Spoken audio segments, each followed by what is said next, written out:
Yes.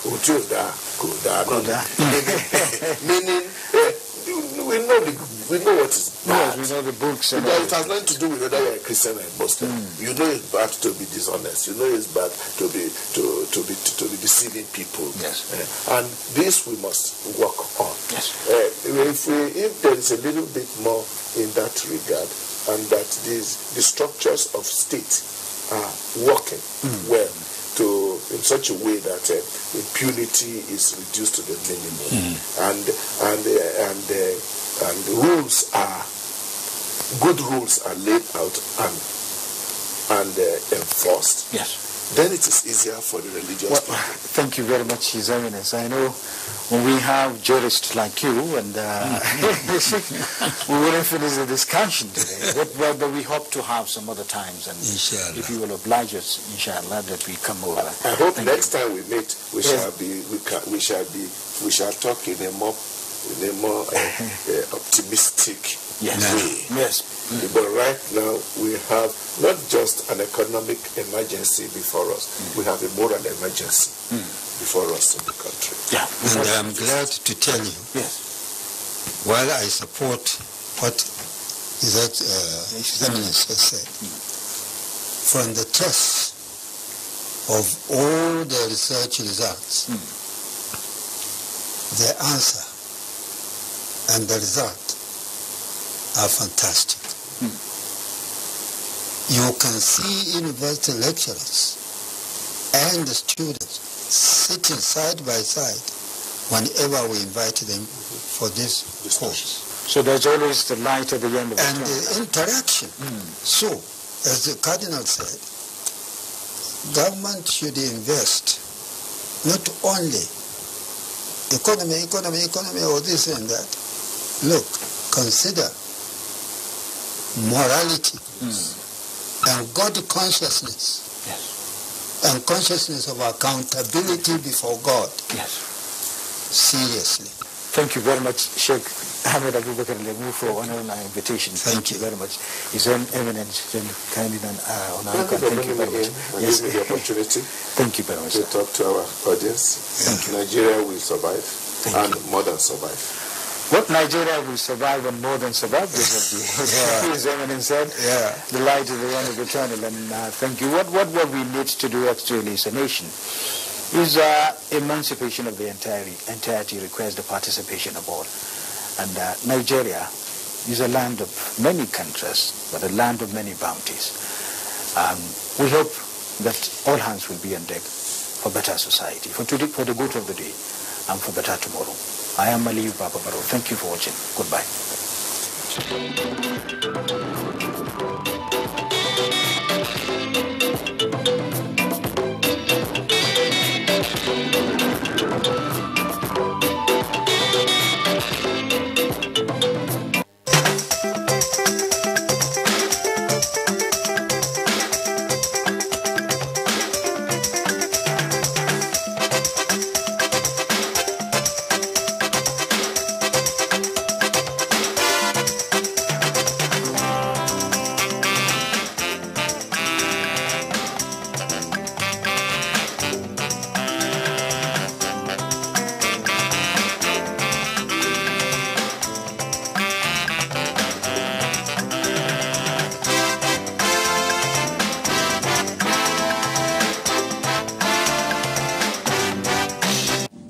Unemployment, notably youth unemployment, features strongly in our party's manifesto. We intend to attack the problem frontally through revival of agriculture.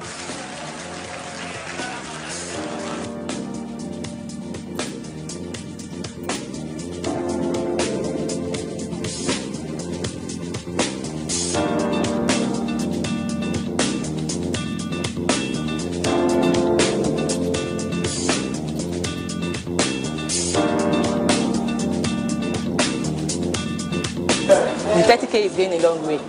Actually, I bought an acre of land for 60K like 2012, and presently I have a cassava farm and a yam farm.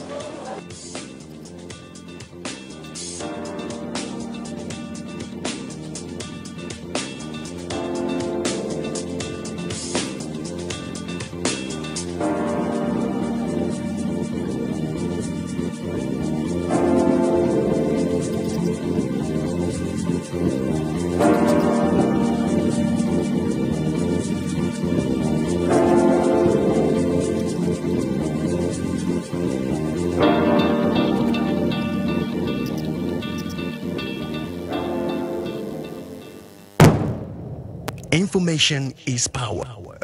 Everyone wants power. So feel powerful with the NTA News mobile app, the one-stop information center. Real news at your fingertip. Be the first to report by uploading first-hand information on the U-Report link. And be the first to know by simply clicking on any of the links on the sidebar for headlines, domestic and foreign news, economy, security, politics, sports, and more. Stream live on your smartphone and tablets and stay connected. It's pretty easy. Simply download NTA News app from your Google Play Store and you're good to go. NTA News mobile app, your access to real-time information.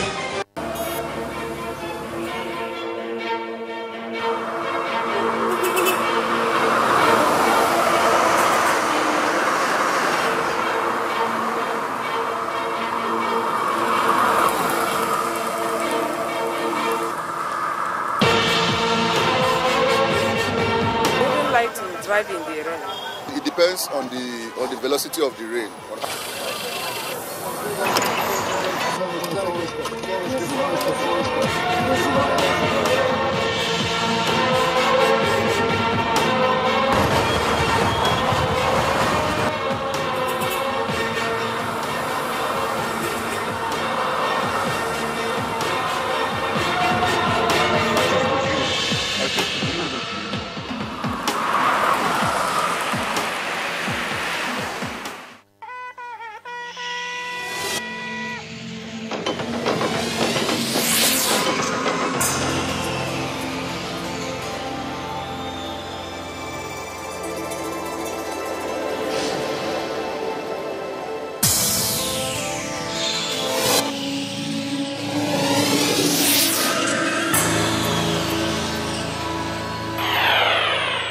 NTA, you can't beat the rich.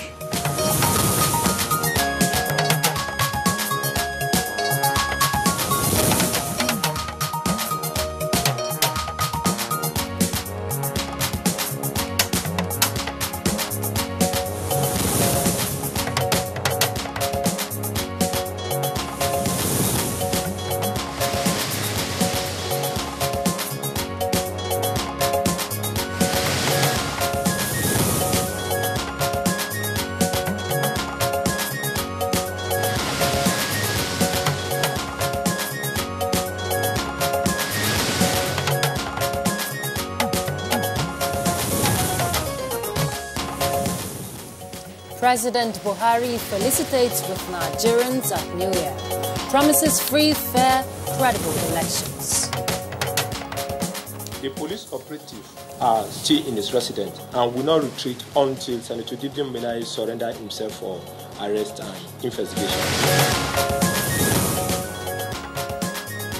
Police insist Senator Menai has case to answer over attack on personnel. Air travelers delight at Nnamdi Azikiwe International Airport as congestions and delays experienced at this time in the past vanish.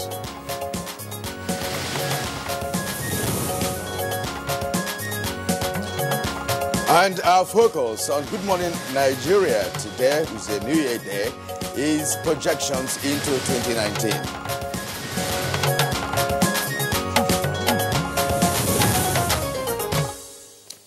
It is that time again when individuals, groups, institutions, organizations, and even governments look back to retrospect and look forward to prospect. I know exactly where you're going to, Ruth. You mean the end of or beginning of the year when stocks are taken to assess whether results met plans, then resolutions made and targets set for the future. You're right, Kirian. And this annual ritual of stock-taking and target setting are necessary actions that enable the world to plan and make projections in order to achieve certain goals and objectives. Well, the world cannot be wrong, Kirian. Exactly. The fact that there is an agreement on the need for projections and plans to meet certain goals within a certain period of time means that it's very important. I quite agree with you, Ruth. By the way, what is your New Year resolution? And have you achieved the ones you set out for yourself in the past year? They are personal resolutions that I don't want to discuss on national television. After all, Have you told us yours? I just pledged to be a patriotic Nigerian, work more for the development of the country, and I think I have done well in that regard. Don't you think so? Yes, Mr. Patriot. Well, it is not about personal resolutions this time around, Kirian. It is about Nigeria, our nation. Can we look into the crystal ball and see what the new year brings to the nation? Yes, we can. And international and domestic institutions have made different projections on global, regional, and individual countries, cutting across social, economic, and political sectors, which explains why this edition of the program is discussing projections for Nigeria in 2019. So what are the general outlook for Nigeria this year? How will the general elections turn out? What impact will the result have on the economy? Will Nigeria consolidate on the growth recorded in 2018, which Forbes said made the country the largest economy on the continent? What areas should the country do better? Which sectors should Nigeria explore?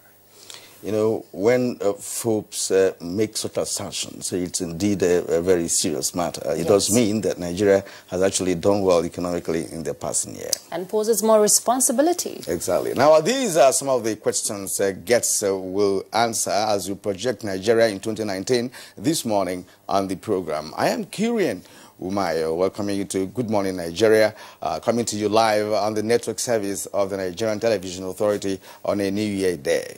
And I am Ruth Aguele. Thank you so much for joining us on this edition, the new edition. And as usual, we present our companion segments that include newspaper review, business, sports, foreign, and entertainment news. But first, let's take the highlights with Usman Aliyu. Good morning, Usman, and a happy new year to you. Good morning, Ruth.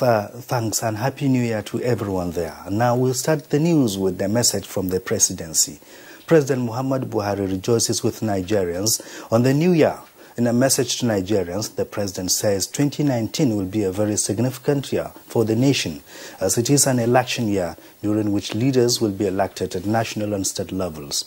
The president reiterated his promises and declarations that the 2019 general elections will be free, fair, and credible. Elections need not to be a do-or-die affair, he said.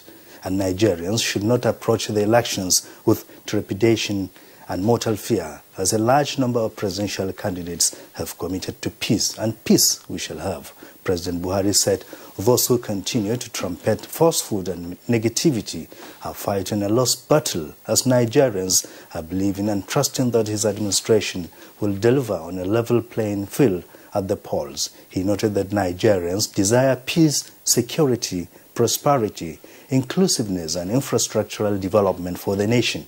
He added that despite challenges facing the nation, his administration is resolved to combating them all by making steady and sustainable progress in all areas of national life. He thanked Nigerians for their support and collaboration in the previous years and asked for the same in 2019 and beyond. The president said he hopes that Nigerians will renew his mandate for another term, while urging all citizens to rededicate themselves to the vision of a nation that works for all. The usual hustling and bustling by passengers at the Nnamdi Azikiwe International Airport, Abuja, took a low turn on the eve of the new year, as passengers were seen being attended to by airlines without delays.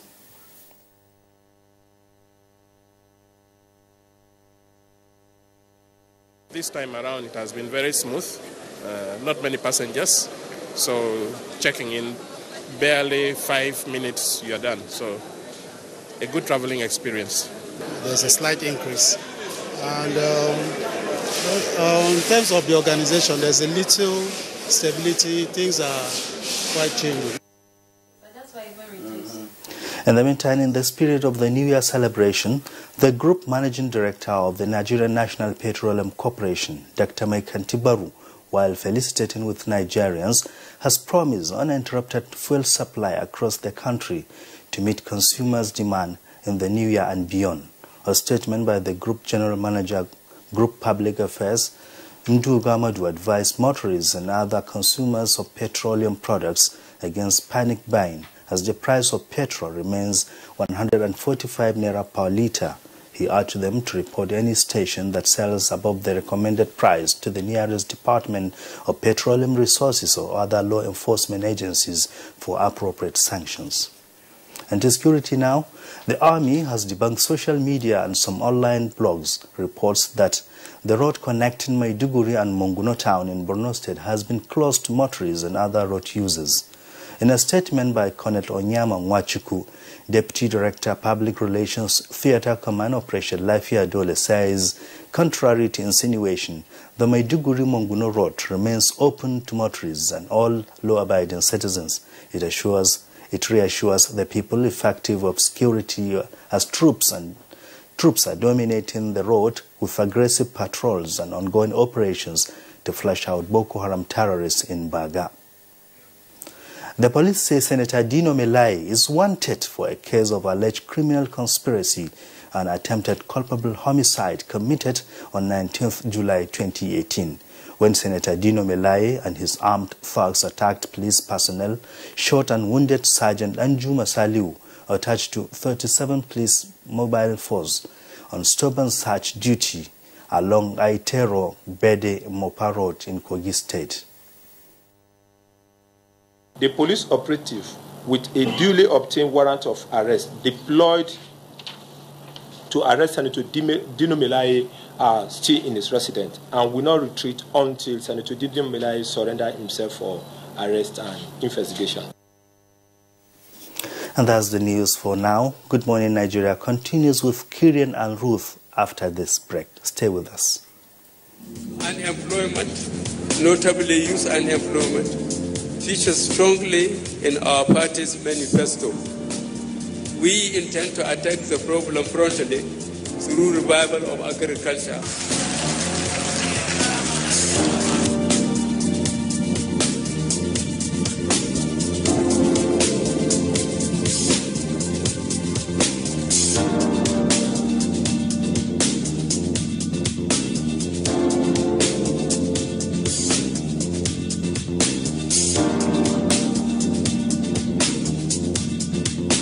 The 30K is going a long way. Actually, I bought an acre of land for 60K like 2012, and presently I have a cassava farm and a yam farm.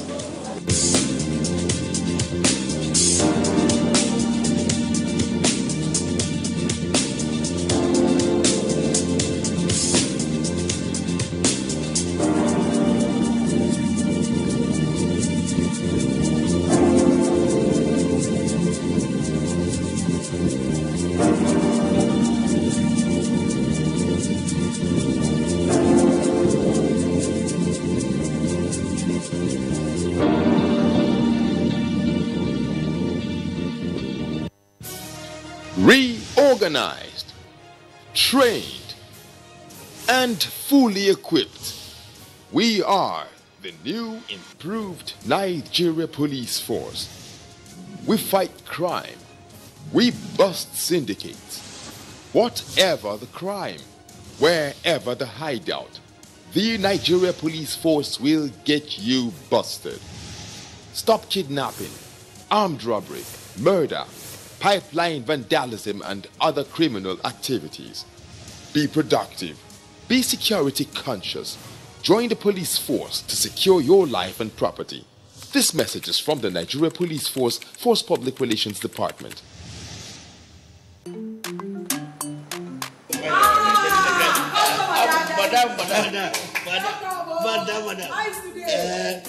Brought us as usual. As usual. You have no problem. You are welcome, sir. As usual, yeah? Welcome. You take that one. You take that one. You don't understand? We want Nigerian homegrown rice. Finish. You don't have? You don't have? Join the rice revolution today. No other rice that tastes like Nigerian rice. Are you sorry? That's the Nigerian rice we are talking about. Chocolate made in Nigerian rice. Healthy food. I'm going to bring Mrs. Mobu to come to chocolate rice made in Nigeria here. And see how it are made. Correct. And how they are cook it. Correct. Homegrown rice are good for your health. It will boost our economy and will give employment to our people. This message is brought to you by the Federal Ministry of Information and Culture. It is that time of the year when we appreciate all those that mean so much to us. All sponsors, our clients, government at all levels, corporate bodies, advertisers, religious bodies, civil society groups, political parties, business, and above all, you, our esteemed viewers.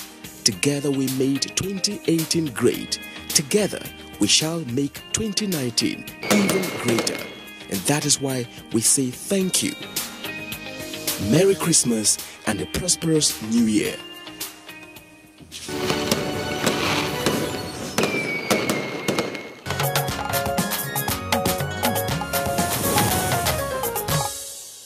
And if you have just joined us, you are in good time for this maiden edition of Good Morning Nigeria for the year 2019. Now to business. Central Bank of Nigeria introduces Consumer Complaints Management System. Plus, equities market closes last trading day of 2018 on a positive note. Joy Uzo has details on these and other developments in the finance and economy world. It's good to have you join us on Business News. We'll start with the housing sector, where latest information from that area indicates a total of 18 billion naira mortgage loans was refinanced by the Nigerian Mortgage Refinance Company as of December 2018. The company confirmed the figure in a statement issued this week in Abuja. The statement said the deployment of the 18 billion naira to refinance mortgage loan portfolios of member lending institutions has helped to boost liquidity in the Nigerian housing markets, thus enabling mortgage lenders to provide more housing loans and encouraging long-term mortgage loan creation. And to telecommunications, the number of subscribers across all networks rose to 169.1 million in November 2018, up from 165.2 million as at October same year.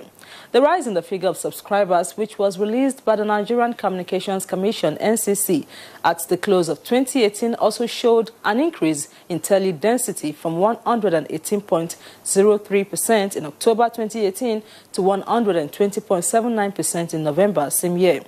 With these increases, the total number of active subscribers in the country recorded a growth of 3.86 million telephone users, rising from 165 million recorded in October to 169 million in November 2018.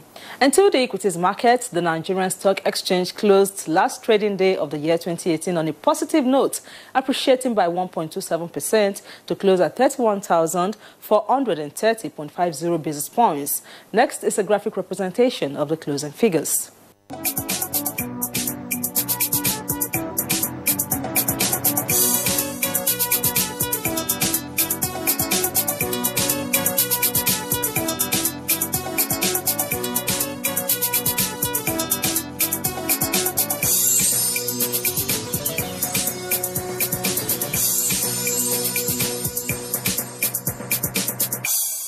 And it is on that note that we wrap up Business News. Thanks for your time and a beautiful 2019 to you. I'm Joy Uzo.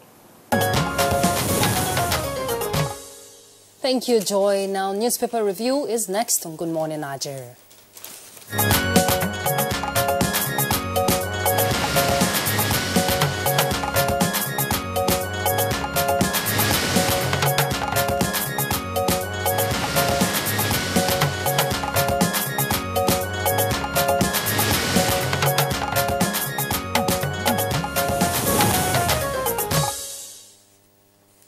All right, and we have Bayo Toyebi, our newspaper reviewer for today and always. Bayo, good morning and welcome. Thank you. And Happy New Year. Happy New Year. Yes. Happy New Year. And Happy New Year, Nigeria. I wish everybody peace, progress, and prosperity. All right, Ruth. All right, let's start with Telegraph, New Telegraph. We'll go straight to the leading story. Prepare for prolonged strike. NLC tells Nigerians. Governors, 30 million naira minimum wage demand unrealistic. We urge workers to fully mobilize for a prolonged national strike and enforce their rights. This strike action becomes the inevitable last option for us. That's what organized labor is saying. There's another phrase here. We are making concerted efforts to improve education, health, and infrastructure. And for this, we would not dedicate states' resources to workers' salaries alone. Governors. That story is on page 2 inside the Telegraph. Okay, and now to the Blueprint newspaper. Blueprint captured it this way. 30,000 minimum wage, not realistic, governors insist. With a rider, be prepared for prolonged strike action. NLC tells workers. Details on page 6. So we'd like to bring in Bayo here because this has been pending for a while now, since the past agreements between the government and organized labor on this issue of a minimum wage. Yes, by law, there's supposed to be a periodic review of the national minimum wage. The time had been exceeded. The federal government set up a tripartite committee and it recommended a minimum wage for the federal government. The controversy now is that Labour is insisting that 30,000 naira is the minimum wage that was agreed. Governors are saying they cannot afford to pay more than 22,500. Why they set that as a ceiling, they say they do not stop any other government from paying more than that 22,500, but that is what they can afford. And Labour is saying that by International Labour Organization standard, when negotiations have been reached and settled, what is left is the implementation of what has been agreed upon. Therefore, by June 8, if that is not implemented, they are threatening to use the stick this time. All the while it has been a carrot negotiation. Now they say they are going to use the stick. They are threatening to shut down the country. But there is a dilemma here. As it is now, the recommendation of the tripartite committee has been handed over to the federal government. It has not been presented to the Federal Executive Council. And after it has been presented, although the Labour took the initiative to provide a proposed bill for the National Assembly to endorse, the bill has not gone to the National Assembly. The National Assembly is currently on a recession. They are not likely to resume until January the 16th. And the deadline for Labour calling off the strike, that 30,000 must be implemented, or is January 8th. So who will bail the cat? That is the challenge. All right, now, Ruth, let's go to other stories on the New Telegraph. Still have other stories from the New Telegraph. Just above the masthead, stock market ends 2018 with 1.889 trillion naira loss as sell pressure heightens on political anxiety. You find that story when you go to page 5. And just below the masthead there, the Manufacturers Association of Nigeria predicts slow growth over weak infrastructure spending. You'll get that story on page 4. Access Bank Diamond scrap ATM charge for customers. The details you find on page 30. Now let's come down below the picture story there. 2019 polls not do or die affair, President Buhari. Tinubu, why Nigerians must re-elect president. Atiku, PDP will rescue Nigeria from APC's misrule. The details you find when you go to page 4 and 5. That's the outlook for Telegraph. All right, now, before we bring in Bayo once again, let's take other stories on the Blueprint newspaper for this morning. And just beside the Blueprint, the nameplate, we have a Diamond Bank, 2 others removed from NSA index. That's on page 3. And then we have a New Year message. I am confident of my re-election, says President Buhari, with 3 riders there. Says credible polls are 2019 priority. Now, face New Year with optimism, Dogara urges Nigerians. And now, time to chart a new course, says Atiku. That's the PDP presidential candidate. Now, below the picture on Blueprint newspaper, we have some stories there. But meanwhile, the photograph there shows the DSP Jimo Mushuda parading some suspected armed robbers and gang responsible for the recent kidnap of twins, Hassana Bala and Husseina Bala, at Dauran village in Zumi council area of Zamfara. So the 11 men who kidnapped 2 sisters. Now, below that, we have Saraki Lai Mohammed Bika, over 10 million donation to offer robbery victims. On page 14. And our 52-year-old man defiles 11-year-old boy in Kaduna. page 5 has details of that story. And now, police arrest kidnappers of Zamfara twin sisters on page 28. Troops neutralize 3 female suicide bombers in Dekwa. Page 7, that must be in Borno State. And now, 25,685 babies to be born in Nigeria today, says UNICEF. He's on page 18. Bayo, we'll bring you in here. Well, today is New Year's Day, and as it's New Year's Day, there's always a message from the political leadership. President Muhammad Buhari has said that there is a glimmer of hope as Nigerians are poised to witness a safe, secure, fair, just and prosperous Nigeria in 2019.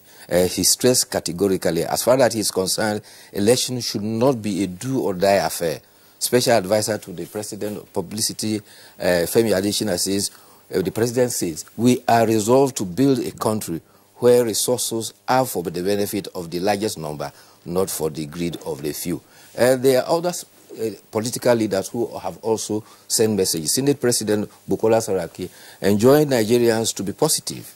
The current socio-economic and political challenges will give room for a better times ahead. Speaker Dogara urged all to not to despair for the challenges of 2018, but to look up to unique opportunities to renew faith in God and country and take full control of their own destiny in their own hands. Now the stories, other stories that you read. Minister of Information says the 10 million naira that was donated by Dr. Saraki was towards a market that was on fire some time ago and was not towards the killing by armed robbers in Ofa. The minister sought to set the record straight that when he allegedly said the 10 million donated was more than the 7 million the robbers took away from the bank. The minister advised that people should stop dancing on the graves of the innocent souls who died in the bloody robbery. Well, the sad thing is that 33 lives were lost, including some unborn fetuses because some of the victims were pregnant. But sadly, politics is creeping into it, and this is why it's very sad, because rather than help the people of that ancient town that suffered that calamity, it is now becoming a subject of politics. I think the people there deserve to be helped with this program. They are going to the markets. There is a market that was, in fact, some of the people that were killed were at the Owode market of the offer. They need support from the, what is the name of that program? The money program that they are helping at the markets. Trader money at the market. They need more of that rather than this spite about monies that were donated to the people. Will the money bring back the 33 lives that were lost? Sadly. The other one is the standoff between the police and Senator Dino Melaye. And the police has clarified that they had obtained a duly certified warrant and they are not going to give up until they get him arrested. They say that they believe he's ensconced in his premises and they will not go until he's arrested to go and face charges of alleged culpable homicide of Sergeant Danjuma Salihu of the 37 Mobile Brigade, who is still in intensive care in the hospital. All right, Bayo, thank you very much. And we have other stories, although time is not on our side for now, but there is this issue on Leadership newspaper, and we would like to take it at the bottom of the Leadership newspaper. Of course, we have talked about President Buhari promising a secure, prosperous nation in 2019. That's the lead story here. But on the bottom, says U.S. visa applicants stranded as embassy closes in Abuja and Lagos. And then we've also read about airlines witness low turnout of passengers. It's on page 43. Just take one or two before Bayo rounds From off. Daily Trust, mandatory use of national identification number begins today. That's what the federal government is saying, and you get that story on page 6. Bayo has talked about other stories, so I'll just pick one more below the picture story there. Manufacturers want federal government to revisit 2019 budget assumptions. The details you find on page 17. Yes, there was a story Kirian read about Nigeria today, on New Year's Day, about 25,685 babies will be born in Nigeria today. And that is about 6.5% of the 395,000 that will be born today worldwide. And the UNICEF country officer in Nigeria gave that statistics, and sadly, she also pointed out that the concern about people dying, children dying before they reach age of 1 year is quite high, and something has to be done about that. The other story, sadly, is a fire that engulfed a mortuary in Enugu Uku in Anambra State. Unfortunately, reports are conflicting. Some say 20 corpses, others say 50. Some other newspapers are reporting 100. The corpses were burned beyond recognition in the mortuary. And the fire started from nearby bushes. And before the fire brigade could get there, it started about 3 p.m. The fire has consumed most of the dead. It's so sad. Well, one would wonder the kind of equipment taken to the location when the fire was on, because it started by 3 p.m. One wonders why it was not possible to put out the fire before it brought down the mortuary. Yes. All right, now to the editorial for today. It's coming from the Punch newspaper. Saving students from illegal universities. Desperate to acquire degrees, many secondary school leavers and their parents are falling headlong into the trap of fraudsters operating illegal universities in Nigeria. We have discussed this issue a number of times on Good Morning Nigeria with respect to Nigerians so desperate to attend the universities outside Nigeria or even within Nigeria that are not necessarily registered by the regulatory body. Yes, unfortunately, illegal universities have become part of our political or national nomenclature, in the sense that there are already about 165 universities in Nigeria, 43 owned by the federal, 47 by state government, and 75 of them private. But yet, they are not able to cater for all the population that sat for joint admission matriculation board year in, year out. Therefore, there is a vacuum. So many students seeking admission, and they fall prey of unregistered universities.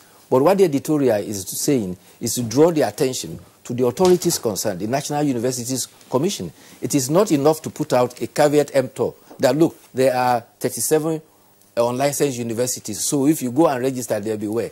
That act of itself, by registering university without it being registered, is illegal, and they should do something about those universities to stop people from getting access to that, because people who are desperate, who want education, will apply, and they will assume, provided that they see that the signboard is there, the forms are sold, the forms are sold, and they will assume that it is accorded. You surprise you that even some approved existing universities, state and federal, there are instances where courses are not accredited, but they admit students onto those courses. And until recent, that the National University Commission clarified that you had students who will study for several years only to get into the end of their course, and then they found out that the course is not accredited. You recall what happened to medical students at the University of Abuja some time ago. They had to be distributed around other universities around the country.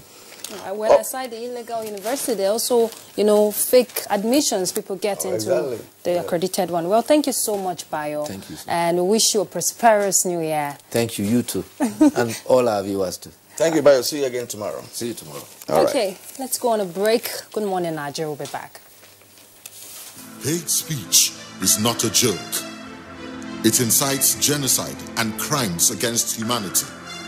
Most of Africa's civil wars are caused by hate speech from one tribe against another. We don't want it here. The Nigerian government stands firm against hate speech. Under no conditions whatsoever should we tolerate or excuse or justify hate speech or hateful conduct of any kind, especially where such is illegal.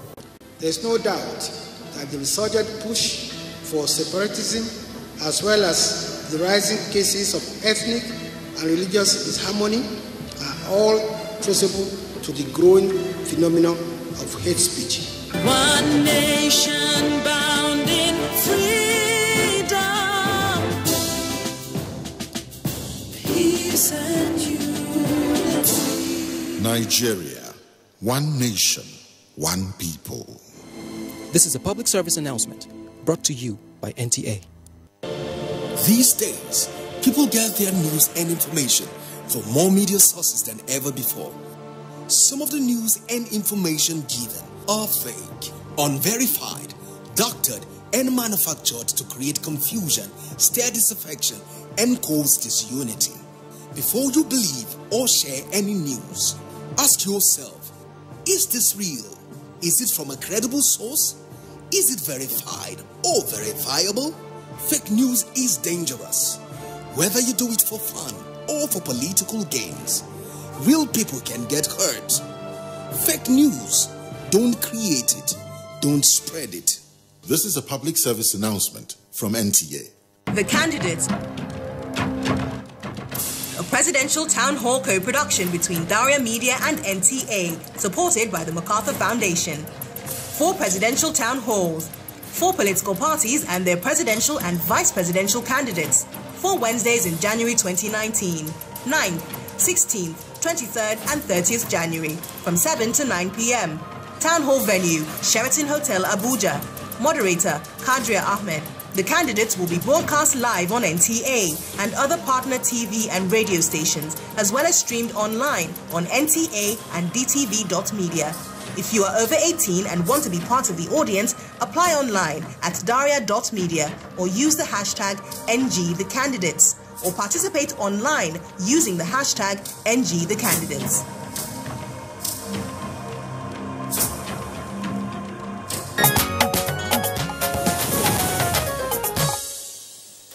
Thank you for staying with us on Good Morning Nigeria. Now, Garba Mohammed Natala was on the streets to feel the pulse of Nigerians on the projections of 2019, and that set the stage for our discussion this morning after that.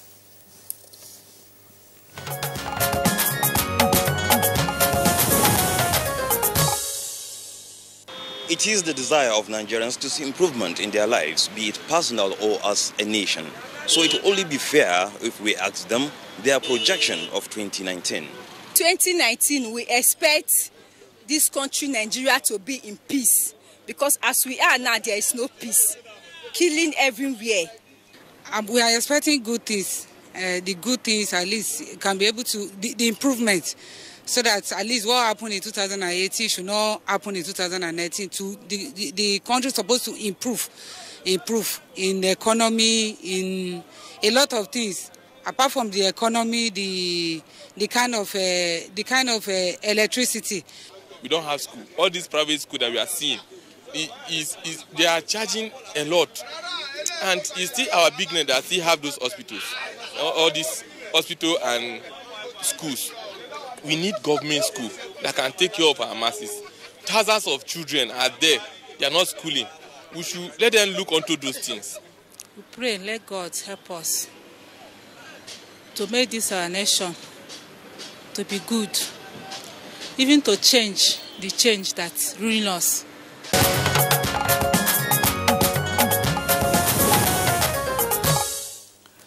And joining us now to project into 2019 is Femi Adesina, Special Advisor on Media and Publicity to the President. Welcome to the program once again, Mr. Adesina. Good morning. I would also like to welcome another regular face on the program, Professor Nazifi Abdullahi Dama, Associate Professor of Development Economics, University of Abuja. You're also welcome to Good Morning Nigeria. Good morning, Cherian, and good morning, Nigerians. And joining us in our Benin Network Center, let's welcome Professor Joy Enugu, I beg your pardon, Joy Ngozi Ezilo, Professor of Public Law, former UN Special Rapporteur on Human Trafficking and Public Affairs Analyst. Good morning. Thank you so much for joining us on Good Morning Nigeria. Good morning and Happy New Year, Nigerians. All right, Ruth, we've just been informed that Professor Kabiru Mato, Professor of Political Science and the Commissioner for Local Government and Chieftaincy Affairs, Kaduna State, has just joined us from our Kaduna Network Center.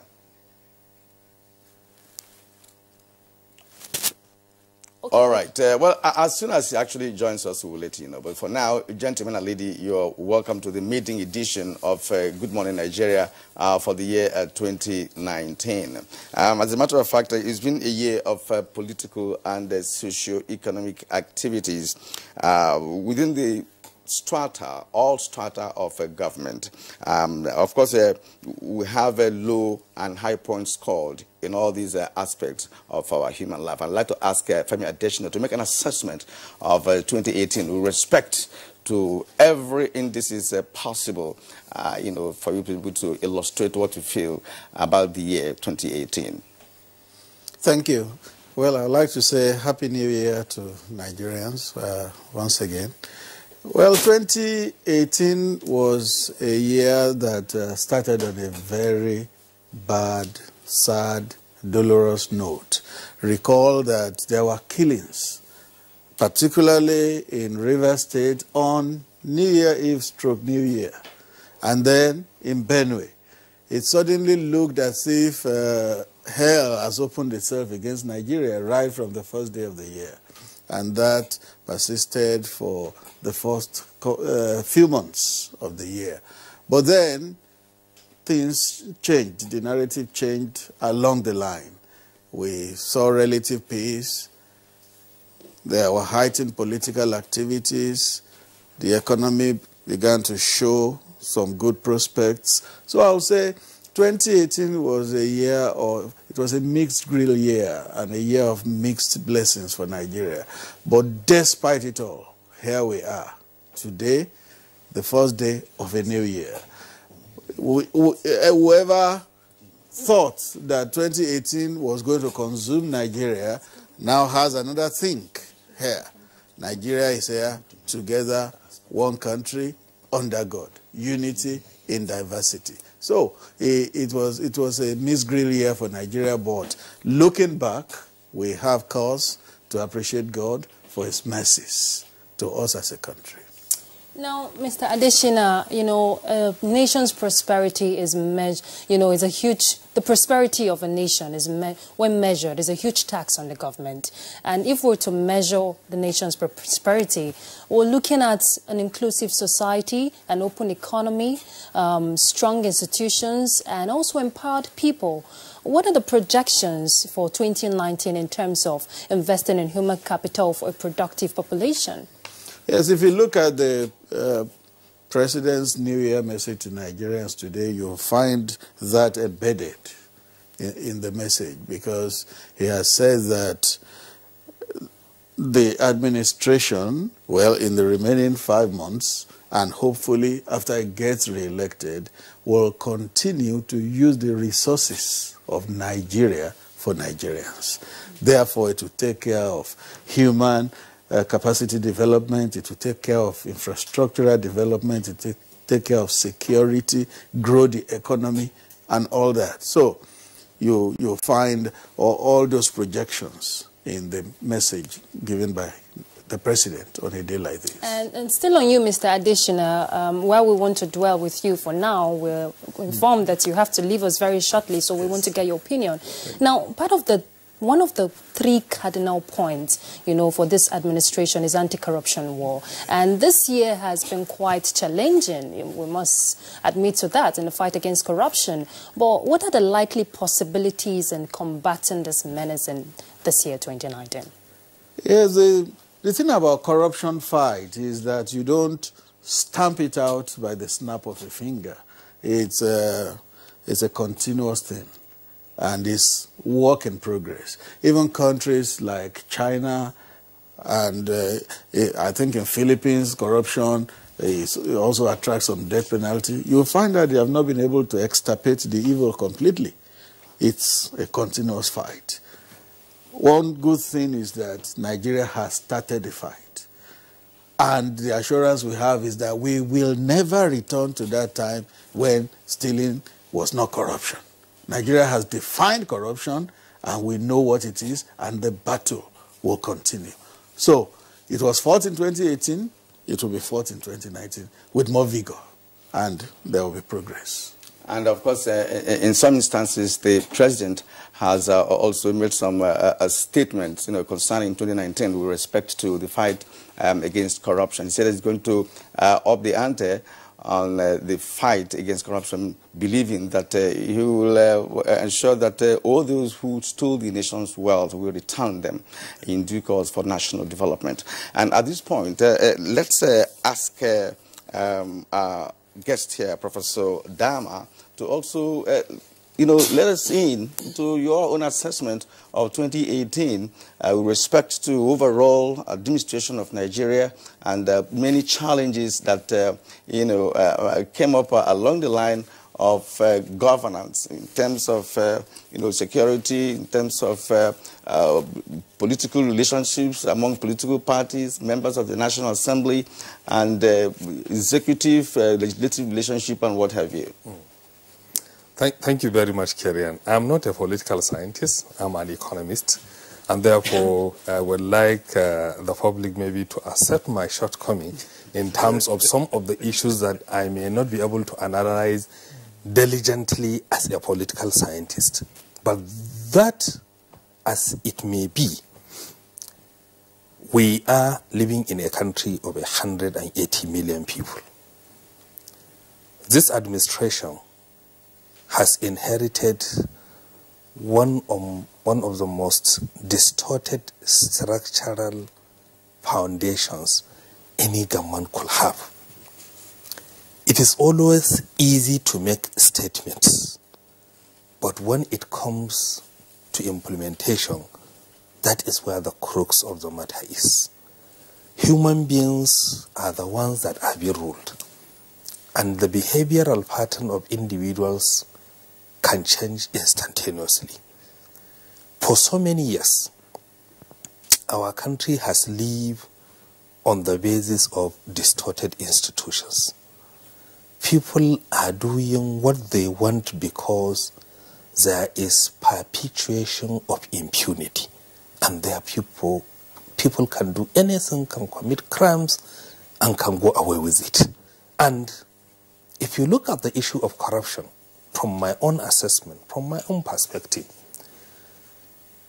people always tend to look at corruption from a one-sided perspective. That is, from public sector perspective. But if you are careful, you will analyze and you realize that virtually every sector of our life is corruptly induced, and that is why we are in the state we are today. And therefore, living in a state of disorganization for so many years, it is extremely difficult for us to get it right within a space of 3 or 4 years. But the most important thing is that, which I will give credit to the government, is that we have started something, and we have started achieving something, and we are going somewhere. But certainly, the journey is a very, very long one. And importantly, if you look at our behavioral attitude as individual Nigerians, what makes our country to be at the state it is our collective guilt, not the guilt of only some people. And let me give you a simplistic example. Our penchant for import or imported goods is what has led our economy to be extremely import dependent. Governmental policy may try to change it, but behavioral change must supersede governmental policy for us to be able to change to where we want to be. You can't expect an economy of 180 million people to be extremely import dependent and then not to have distorted economic growth, not to have serious massive unemployment, not to witness very low value of naira relative to other internationally convertible currencies, not to have a very negative balance of payment position. Now, if we want to change all these negative macroeconomic indicators, we must have a consultative process as a nation, involving every stakeholders, so that as Nigerians, let us domesticate production in Nigeria so that we leave more income in Nigeria, generate more employment in Nigeria, produce and consume more what is required in Nigeria rather than being at the helm of foreign dependency. If you look at comparative countries that have been able to achieve economic stability, low levels of corruption, prosperity for their people, and moving so many people out of absolute poverty, particularly if you juxtapose our level of development with that of China, you realize that one of the things that the Chinese did before their 1979 openness is to make sure that they domesticate production as much as possible within China, because the very foundation of economic prosperity is the development of your internal market. Once you have a vibrant internal market, then you are ready to take up. And that is what the Chinese did. In the last 40 years, if you look at the history of China, it has never happened before, and I doubt much if it could ever happen. They were able to move over 700 million people out of absolute poverty. It is not by foreign-oriented policy making. It is through homegrown Chinese-oriented economic, political, and social policy making. And you see, the reality of life is that you cannot undertake economic development in the absence of peace and security. You can never achieve peace and security until people understand that you cannot be able to achieve anything without peace. You cannot achieve peace and security until there is synergy, which unfortunately people have talked about, and I don't know how true is it, that there is no synergy between a lot of our security agencies. The police cannot successfully work in the absence of information from SSS. The Nigerian army cannot succeed without intelligence information from SSS and police. The Nigerian Air Force cannot work alone and succeed without relevant information from Nigerian army, particularly the fact that you have 34 states that are under the operations of the Nigerian army. And in the absence of coherency and coordinated consultation between all the security agencies that matter, none of them can be able to succeed alone without complementary support of the others. So we need to have that cohesion, we need to have that cooperation, we need to have that consultation. And importantly, traditional institutions in any part of this country, whether they are traditional rulers, whether they are religious leaders, whether they are community leaders, they are part and parcel of the security architecture. And unfortunately, they are not playing the prominent role they are supposed to be playing. So our expectation is that the government will have a much more inclusive and consultative process with all the relevant traditional institutions and everybody that matters, so that everyone can play his own part, and together as a team we can have a much more peaceful, prosperous, and lively country to call ourselves. Professor Dharma, we're going to pause you here and return to some specifics in the course of this conversation. Exactly. For now, Ruth would like to go to Enugu and talk to Mrs. Ezilo. Professor Ezilo, now Professor Dharma has said a lot, in terms of attitudinal change, peace for economic stability to thrive. Now, for us to look at the prosperity ahead, we must retrospect for prospect. What are your opening remarks? Very important, even though 2018 has come and gone, we need to review it in order to know how we're headed for 2019. And for me, there is still a lot of challenges. We've seen the good, we've seen the bad and ugly, and Nigeria has also been in international news for good and for worse. And when you look at the major issues or markers of 2018, the issue of human security or human security remains a challenge. Abrogation of life in terms of threats, whether Boko Haram and other criminalities, has been on increase. We've seen corruption persist. Governance challenges at state and, in fact, at all levels. And we've seen a lot of the peace brokered, fragile, the ethnic militias, and demand. And I think we cannot forget in a hurry the demand for restructuring of Nigeria that dominated most of 2018. And as again we ended with, I don't know how we came out of that, still remaining intact as one Nigeria. But some of the issues that persist, that will define where and how we're headed for 2019, issues about huge youth unemployment, the security challenges, threats to human rights, human development, because if you look increasingly, of course, there is demand for wage increase, for minimum salary, but you find that Nigerians can hardly afford the basic. Food insecurity is becoming a huge challenge. The educational sector, a lot of people are on strike as we end the year. The students are getting, not just students, youth in general, more restive. And if we go into 2019, we are already with this kind of restiveness, and then the election coming up, what does that portend? Of course, I believe that we're going to have a successful election. I believe that despite this, if we begin to put our acts together, that Nigeria can still leapfrog in terms of development. We've seen also the bad side about auctioning of Nigerians for a few dollars in Libya, making the international news, and a lot of, but still, in terms of human irregular migration and human trafficking, it remains an ugly spot in Nigeria history. Will that decrease for 2019? I don't think so, because when I look into the future, from where we are coming from, and from the reviews that we've had so far, we've not had people putting the interests of Nigeria first.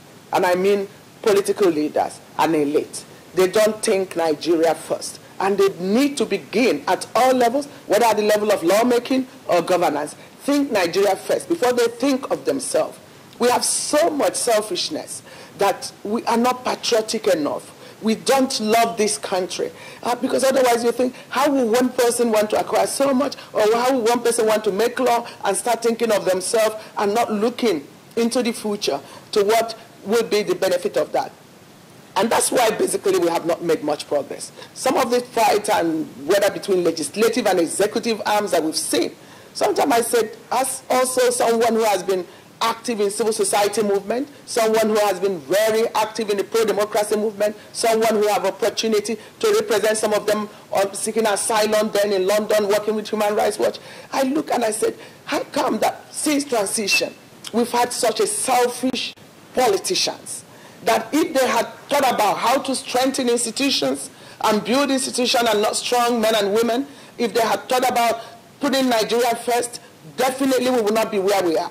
Look at it, the power situation is so epileptic. Usually I even think that Christmas period is better. I'm here in Coast City, Enugu. And then you get to Christmas period, you enjoy even for 1 week. It's gotten worse and it's declining. And what does that mean for us? Are we going to be doing the same thing over and over and expecting a different result? I think what we're going to see in 2019 is not just increased demand for accountability, because I think we've pushed everybody, Nigerians and the politicians of the political class have pushed Nigerians to the limit. They're not going to sit back and just watch people ruin their future and the future generations to come. We need to... Thank you indeed, Professor Ezilo. We will return to you in the course of our program for more deliberations from that end. And right now we're in Abuja, and I want to return to Femi Adesina. As a matter of fact, security challenge has been daunting for a very long time, in this country. And of course, milestones have been recorded in the course of fighting crime, like the insurgency and other criminalities, including kidnapping and armed banditry. Now, looking into 2019 and what's expected of government in this regard, what are your projections? Well, security is everything. Without it, you can't grow the economy. Without it, there will not be socio-political equanimity in the country. Security is everything. And you will see that in the order, each time the president talks about the 3 priorities of the government, he talks first about securing the country. And he adds that you cannot administer the country effectively until you have secured it. So security is like #1 in the agenda of the administration. So in the new year, it's going to remain number one. If and when the administration is re-elected, it will remain number one. To secure Nigeria, to stamp out insurgency, to curb every form of criminality, kidnappings, armed robberies, and all that, will continue to be number one, because every other thing depends on it. Prof here told us earlier that peace is very important before there can be economic development. And securing the peace means you must secure the country. So government is not going to reduce its attention on security. Rather, it will take it several notches higher. And part of the message from the president yesterday, a new message to Nigerians, he said, elections, this is a year of elections, very significant one for us, and it's not a do-or-die affair. Yes. And a large number of the presidential candidates have signed to peace, and peace we shall have, according to the president. Now, still, we get to see, you know, there will be signs of people who want to perpetrate such violent acts during the elections. What will be your message to Nigerians on conducting themselves peacefully during the elections? Yes, if you have the number one person in the country already committed to peace and reiterating his promises that there will be level playing field, why would anybody then want to rupture the peace? Anybody that attempts to rupture the peace then should be ready to face the music. You know, in this country, we had been told before an election that it was going to be do or die. But here you have a president who is saying that elections need not be do or die. Therefore, you have a president committed to peace, and the least the citizens can do is also to commit themselves to peace. We know that there will always be deviant behavior in any society. That is why the security agencies must be up and doing and make sure that they immediately nip such things in the bud. All right, Mr. Femi Adesina, we thank you indeed for being part of our program this morning. This is the first edition of Good Morning Nigeria for the year 2019. We appreciate your being here, and thank you once again for coming. You. My pleasure. All right, and we've just been informed that our guest at the Kaduna Network Center is there for us. Professor Kabir Mato is a professor of political science and commissioner for local government and chieftaincy affairs, Kaduna State. Good morning, Professor Mato, and welcome to Good Morning Nigeria. Thank you very much, Kieran. Good morning and Happy New Year. Let's take your opening remarks now. You know, we are looking at Nigeria.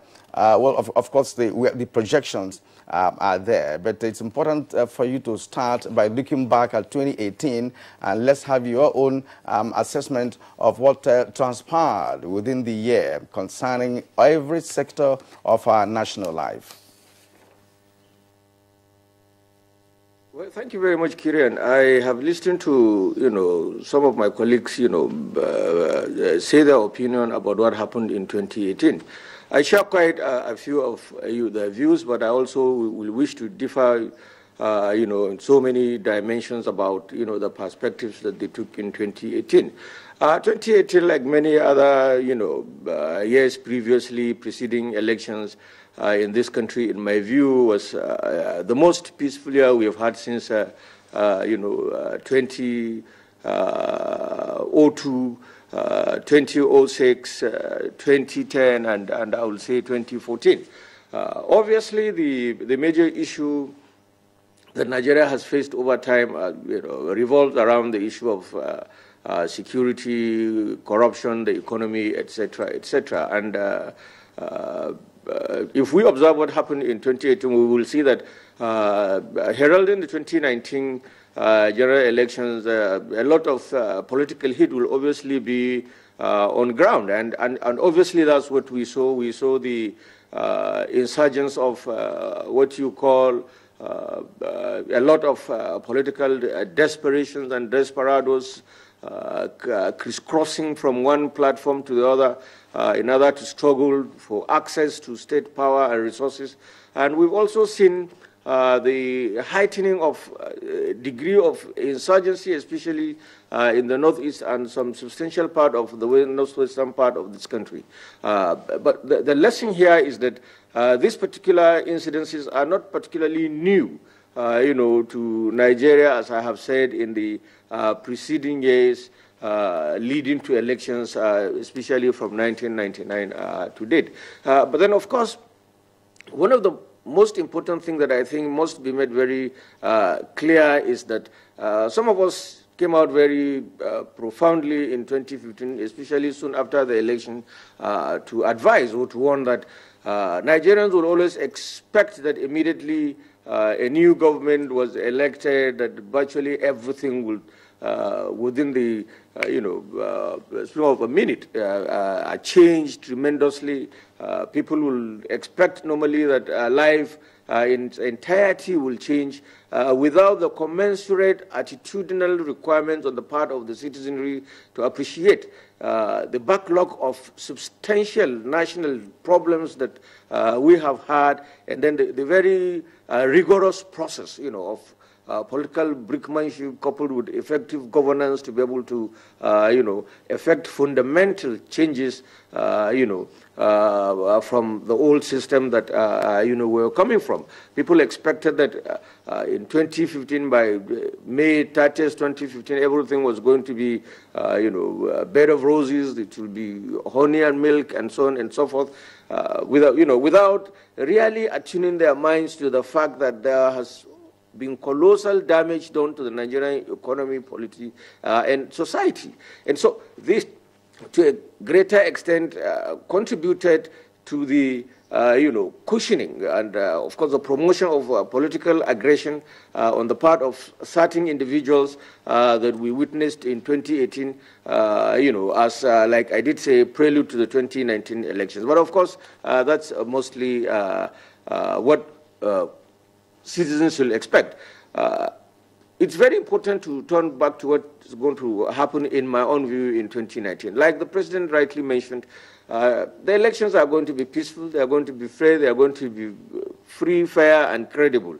But you do not expect that the apprehension and the normal political slendinaring that you see from opponents overheating the polity, bringing about so many issues. Professor Ezealo was talking about, the existence of all these social vices that did exist in this country even before 2015, and expected that perhaps by now we would have successfully, or the government will have successfully cleared off all this mess that it inherited, and by now Nigeria would have been a country that is existing on what you probably will call autopilot. But I don't share that opinion, because that's strictly professorial, in the sense that it reflects the thinking of people that are within the walls of the Nigerian universities, expecting that things can, automatically change without having necessarily going through the rigorous processes that are required in order to effect fundamental social changes in our society. So I'm thinking that 2019 is going to be one, yes, the polity is already being severely overheated by political opponents, especially those within the opposition camp wanting to take over power. But if you, for instance, take what is happening in Nigeria today, or what has happened in 2018, and you compare it with what happened in 2014, preceding the 2015 elections, you will observe that Nigeria has made very significant, tremendous progress. Otherwise, of course, I read in one of the newspapers yesterday that certain cities or certain towns in the northeastern part of this country have been taken over by, the restive Boko Haram, which, of course, the Nigerian military has, very categorically denied and refuted. But the state of insecurity I am saying that we had in 2014, preceding 2015 elections, is far worse and more than what we had in 2018. So if you measure it in the dimension of security, you will realize that what we have today is a tremendous progress from where we are coming from. You talk about the issue of the economy, and you talk about the issue of corruption.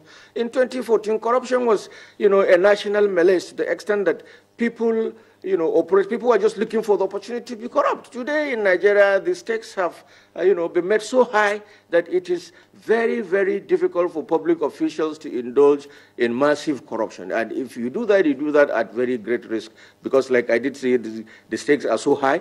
If you are apprehended, you face the wrath of the law, and then you are dealt with properly. So you can also see that in the dimension of economy and corruption, Nigeria has done fairly well in 2018 than it was in 2014. And in the social dimension also, if you take the level of social arrestiveness that we had in 2014, and you compare to what we had in 2018, you realize that in 2018 was much, a significant, improvement on what we had. So in a nutshell, what I'm saying is that societies are normally corrected through a graduated process rather than a mechanical process. It is not, in my view, a fair opinion on the part of any citizen of this country to want to assume that from 2015, after having come or emerged from a very precarious situation where the country was almost run aground, to a situation where you have a dedicated leadership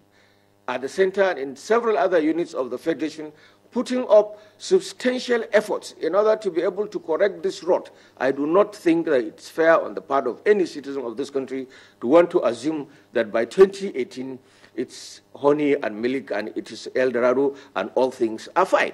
I want us to look at the perspective from the viewpoint of where we are coming from, what the situation, and that's why I will always say that a lot of us are really very poor students of history, because history, by definition, simply is a statement of the past, the present, and the future. And if we...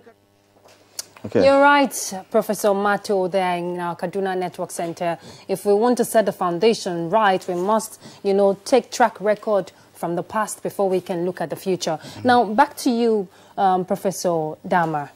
When we're talking, let's look at the state of the economy of Nigeria. Now, the proposed 8.8 trillion Naira budget for 2019 is based on oil benchmark of $60 per barrel, an estimated of 2.3 million barrel per day. Now, the economy recorded positive growth in most part of the year due to recovery in oil prices. We saw $54 per barrel, from a peak, but we saw a decline towards October from 86. It went to, it declined from $86 per barrel. Now, does this pose a risk, to the economy if we're talking economic stability for the nation? Because there are projections, the stakes are high.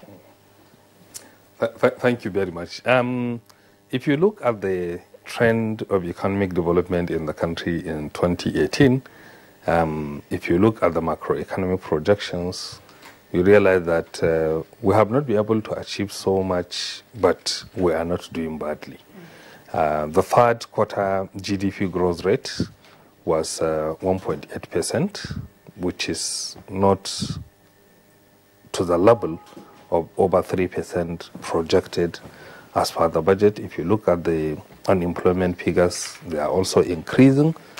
If you look at the inflation rate, it's also slightly going up. If you look at the prices of oil based on the 2019 benchmark, as you have said, is sliding a bit downward. And if the trend continues, it is a substantial economic risk to the attainment of macroeconomic projections, because significantly our economic fortune is tied to the fortunes in the oil industry. But be that as it may, some analysts have projected that based on the proactiveness of OPEC and then the even non-OPEC producers and the efforts they are making, it is possible for the prices to slightly go up above the benchmark. And I think maybe that is why the government is not so much in a rush to be able to revise the benchmark down. But the reality of our economic life is that we are making progress one step.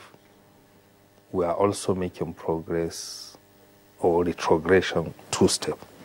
Why do I say so? Is because until and unless our economic management focus is not more associated with macroeconomic projections, but is looking more at fundamental indices of human development and sustainability, we cannot be able to achieve any progress.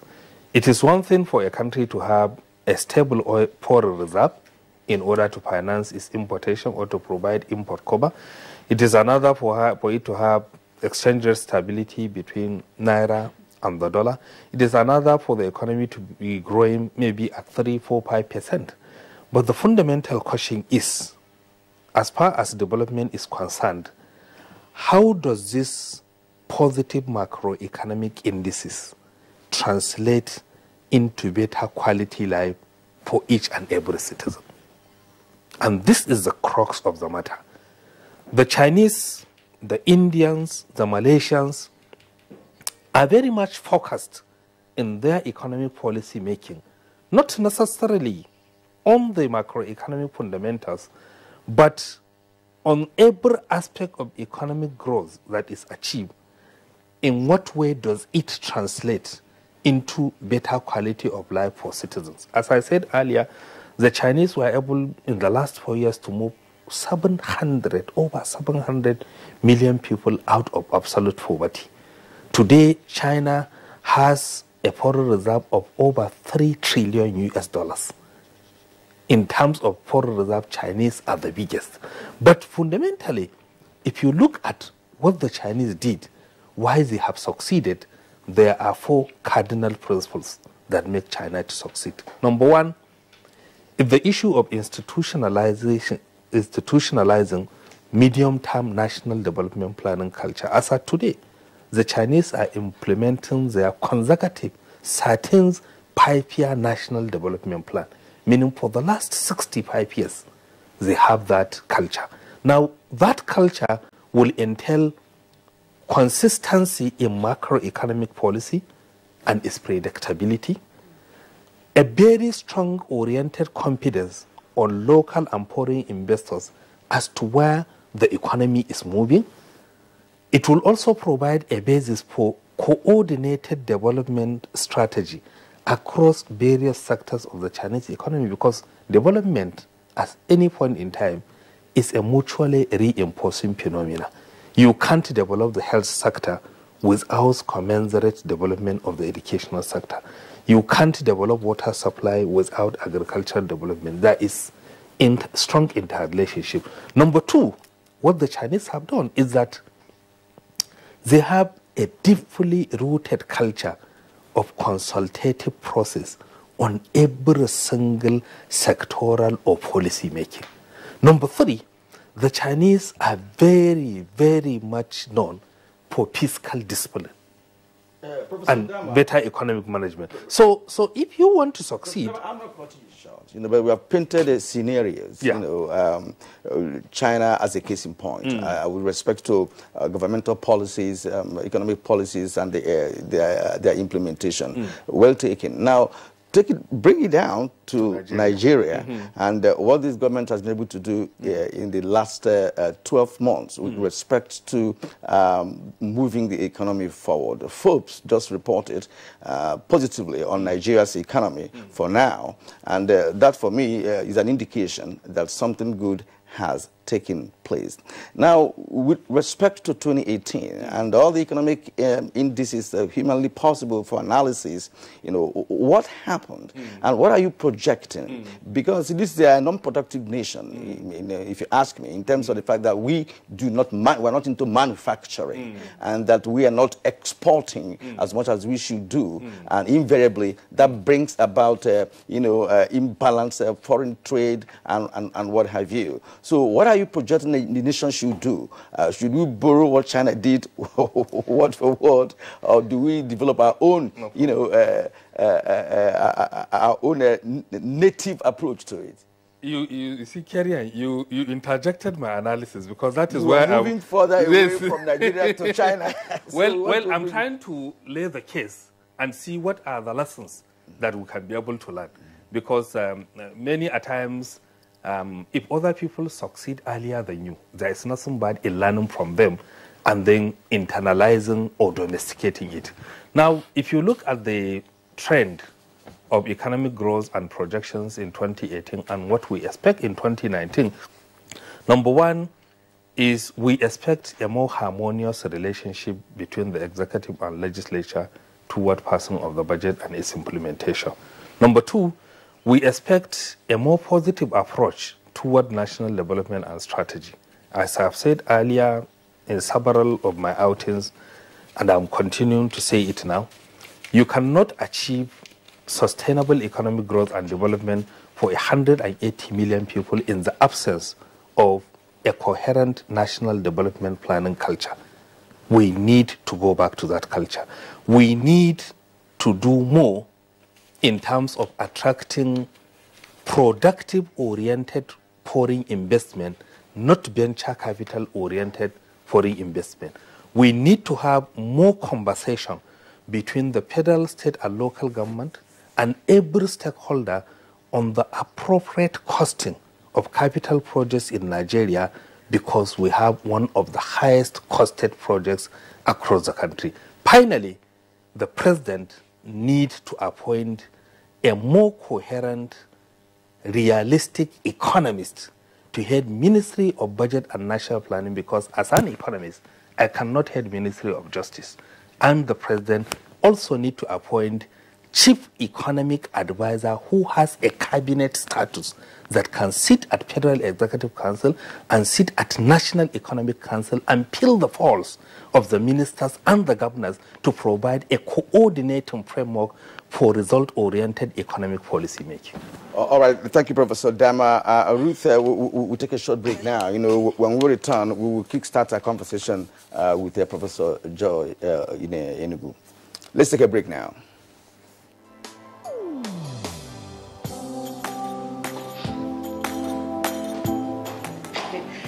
Chief. Good morning, sir. You are here already?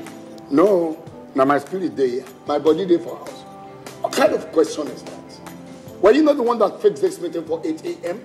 You are now coming by 10 a.m. and start asking me jam questions. But Chief, now, I'm sorry.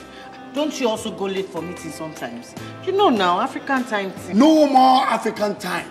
And no more pancaking of face during office hours. At the end of the day, we will lose valuable time. We will not make progress. If we want to move this nation forward, we must treat business as business and respect time. Change begins with me. Thank you, sir. I'm sorry. Can we go for the meeting now, Chief? Better. This message is brought to you by the National Orientation Agency in conjunction with the Federal Ministry of Information and Culture. If you hear a bomb explosion or gunshots of an active shooter, that might be a terror attack. At such times, always remember 3 action words: run, hide, report. Don't try to run towards the terror scene to save the situation, because there might be a second bomb blast or another attack. Run far away and take cover. Make sure you are safe first. Yes, it is in our nature to sympathize over the hurt, but remember, only trained personnel can help in such situations. When in a secured environment, promptly call relevant authorities and help will come. For anonymous reporting, call 09630-3250-5 or 0813-2222-106. If you see something, say something. Nigeria unite against terrorism. This message is brought to you by the Federal Ministry of Information and Culture. Thank you for staying with us. It's still Good Morning Nigeria, and we're looking at projections for 2019. Now, let's get to our Enugu Center, where Professor Ezilo is standing by. Now, Professor Ezilo, from what Professor Dama has said, if we want an enhanced productivity, we must fill up those, loopholes. Now, I know a good chunk, or should I say a large chunk of the proposed budget for 2019 is looking at infrastructural development. Now, bridging the gap of infrastructural deficits will require the necessary capacity, talking about adequate framework, the necessary framework that will help in the implementation of key projects. What are your projections in the year 2019 if we must bridge that infrastructural deficit?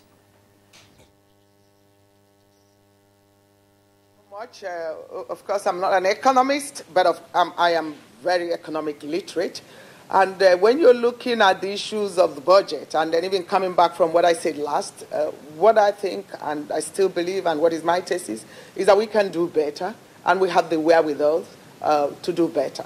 And in terms of budget, it's not just about budgeting and how much. It doesn't interest me so much these days. But because I've done tracking of project and the implementation, is that there is a huge gap always in Nigeria between amount that has been appropriated and the actual amount released and the actual implementation towards a particular infrastructural development project. I am happy that there is a lot of emphasis on infrastructural development because that's a major issue. You can't talk about a country being developed. Of course, we know economic growth doesn't amount to human development, but then people need to take basic infrastructure for granted. And this is the minimum that the state can give to the citizens. And that have to be also bridged between the rural and the urban areas in terms of access to infrastructure. But we've had that. But where we lack maybe the discipline is not just in implementation, but also in measuring the quality of not just the quantity of what has been delivered. We've seen roads in and out several years in budget, repaired, worked on, reconstructed, and then back to square one doing the same thing. Can we have a different idea? If you have this road, how long will it last? What's the expiring? When can they put another, make another? So then you can hold people to account, those who have failed to live up to the standards in constructing that road. You don't do one road over and over. And we've seen that in Nigeria. That's depleting resources. So we need to raise accountability stake. We Nigerians, I'm sure, want to see better roads. They want to see good health facilities. They want to be able to access health care. They want to have power. They want to have water, utilities for better sanitation. That's basic. And that's also too basic. And minimum needs of any human being that should be guaranteed by any government. So it is interesting that we have all of this, but then it will take a whole village to make sure that we implement that. The followership have to demand, the leadership have to be ready to account. And if we begin, and importantly again, the participation in budget processing is always exclusive. It excludes a lot of people. But even in implementation, we have to begin to talk about popular participation in budget making and in implementation of that budget. That way, the citizens will be more aware and they will be able to demand accountability to see that if you mark out X amount for a particular project road, at the end of the day, have we gotten the worth of that? I once did work in Niger and Mali. And one of the things that they have that I thought that we could practice in this country is the budget cut. And it's also very typical of Anglophone, Francophone countries, and it's from a heritage of French, to have budget cuts where if an amount of money is awarded for a particular contract, at the end of the day, it is an amount of the spring cut. And they will come back to review. Have we got our money's worth for this? Have we, and that's help in tracking and keeping people in check. We need to also deploy new technologies. We are very good at that when it comes to certain sector. The private sector has taken us to even what you can see in the first world in terms of deploying new technologies to banking, for example, and everything. But when it comes to deploying new technology for governance, for efficient and effective government in the public sector, then we are lacking. And why are we lacking there? Why the gap? It's because of interest. And that back to my thesis. We have to place the nation first before us. And we're getting a mix-up. And the young ones don't know what to expect anymore and don't even have the right orientation. Because we know we can use technologies even to diminish corruption that we're talking about. And that's why we all have the banking system. You can say you can track with your BM, whatever, the BVA. But then are we doing that enough? We can use new technologies to check crime. Are we deploying that? So there is a lot that we can benefit. But you see, in some arms, we've made major progress in certain respect, obviously. But in other aspects, it's like we're also going round in circles, and we need to move. There is a high expectation. No country is going to wait for us to develop and catch up. And then the aftermath or collateral damage of underdevelopment is what we see in our youth trying to, all over the world, trying to, as irregular migrants, also in prisons, detained for crimes, and the demand and the fact that they don't have the future here. And we need to make Nigeria work because we know this is the only country we have, and we have huge potential to make it work. And government sometimes take good steps, but then the consistency and the discipline. I heard about the comparison to China. And the professor, I mean, when I look and I listen, say, we don't compare also apple and oranges. The problem is lack of discipline. There are certain aspects, of course, I wouldn't regulate China. There are other aspects where I say, look, we need that discipline, whether physical discipline, whether in terms of culture. One of my best days, you know, it has also human rights issues. But then we say when we started even like war against indiscipline, you see how we started building a culture. Do we even have that democratic culture? Do we even have that culture of that discipline? That if you have a policy A, we don't have policy somersault over and over, and then we come back to see what works. Because someone on that table does not think that this will benefit him or her. And that is the problem we have, and we continue to have in Nigeria. And until we decide to put this nation first, as the only country we have. That's my only country. I love this country. I want the best for this country. And we can all make that change happen in our small corners, in little positions we are given. To what extent do we impact our world? And I believe we all are responsible for the state of Nigeria. And we all have to contribute to make this nation survive, and then to make sure that it's on the path of sustainable development. Thank you. Yeah, interesting, Professor Ezilo. If we have time, of course, we will come back to you. We have raised very pertinent issues concerning the overall, developmental trajectory of Nigeria as it concerns almost all sectors of our national life. Now, at this point, let's return to Kaduna, where we have Professor Malto. Professor Malto, in every bifocal legislature, especially in a presidential system of government, which Nigeria is running, it is believed that executive legislature or legislative relationship is key to smooth governance in terms of passing the budget in good time and other aspects of lawmaking and implementation of developmental policies.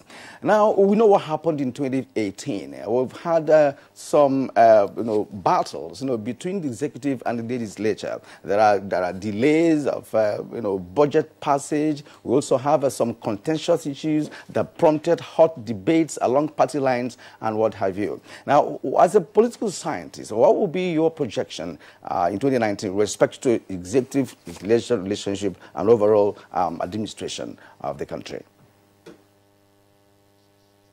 Thank you very much, Kirian. I think what has happened in 2018 as far as executive-legislative relationship is nothing new under Western liberal presidential democratic contraption. It is always expected, and some of us in the political science area keep saying that the very moment you hear a very cozy relationship between the executive and the legislature, then the citizens should begin to jitter. It's not always healthy for them to agree on every matter. It's always usual because that's basically the foundation of constitutionalism, where the various arms of government should, while collaborating, be able to check on the activity, of the other in order to have a more harmonious and, progressive system. So the rancor, the quarrels that we often see between the legislature and the executive, in my view, is what garnishes the entire democratic enterprise to thrive. From 1999 to 2015, we have seen worse scenarios where the political party that controlled the National Assembly was the same political party that was in government, and we've had series of delays even in the process of budgetary, transition from the time the budget was presented and to the time that the budget was passed. It has become a routine in this country that it takes a minimum of sometimes, about 6 months before the legislature is able to pass the budget. And in my view, the major function of the legislature is, of course, to make law. And the most important law that any legislature makes is the appropriation law. But the Nigerian scenario has always been bedeviled by a particular problem that we must, as the citizens of this country, strive very seriously and profoundly to address. And that is the very intense corruption that you witness within the legislature in the budgetary process. The legislature, especially at the national level, has not been very forthcoming. And this also is attributable to several factors. One of the factors is the very high turnover that we have in legislative, arena. The older, the better. The legislators that return to the parliament over and over again are apparently more sophisticated and experienced than those that are returned after every, other election. That's one of the fundamental, deficits that the Nigerian legislature has faced. So every day the legislature is, within the realm of the learning process. That's one. And secondly, from 1960, when Nigeria became independent until 1999, you realize that anytime we had military insurrection, anytime we have military intervention in our body politic, the only arm of government that was affected was the legislature. So it lacks this, institutional capacity and sophistication like the executive branch and the judicial arms of government have had over time. Whether military or civilian, the executive was there and the judiciary was there, but the legislature is always available only when you have, civilian administration. So you will also expect that as a result of the fragility of this legislative institution, it is obvious that the level of maturity that you see in the executive and the judiciary may not necessarily be achieved, in the area of the legislature. But I am saying that the case that is before us now is so disturbing to the extent that you have a legislature that apparently has not successfully learned any rope in the over 18 to 19 years that it has existed. And I thought that 20 years or 19 years in the life of any particular individual institution is sufficient period to be able to show that we are coming from somewhere and we are getting somewhere. But what we see in the Nigerian legislature today is obviously this very steep resistance against any fundamental change that the executive arm of government will wish to bring. Legislature is not about simply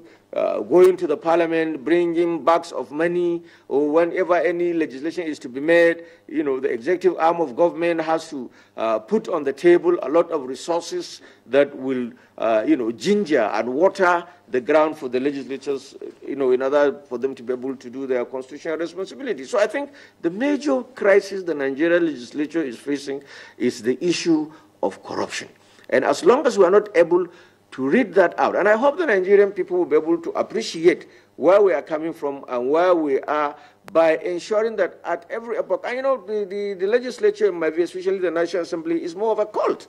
It's a cult in the sense that the moment you are there, the issue of party allegiance, the issue of constituency and whatever becomes secondary. What is primary is what you are going to be able to make at the end of the day for your own personal benefit. And I think, again, that is not particularly an area that you will completely pile the blame on the legislature, because our own democratic system, the system of government that we are practicing in Nigeria, does not... The consistent failure of the executive arm of government from 1999 to 2015 was responsible for the death in basic infrastructure in our societies, to the extent that legislators are expected to build bridges, they're expected to build culverts, they're expected to build classrooms, hospitals, etc., etc.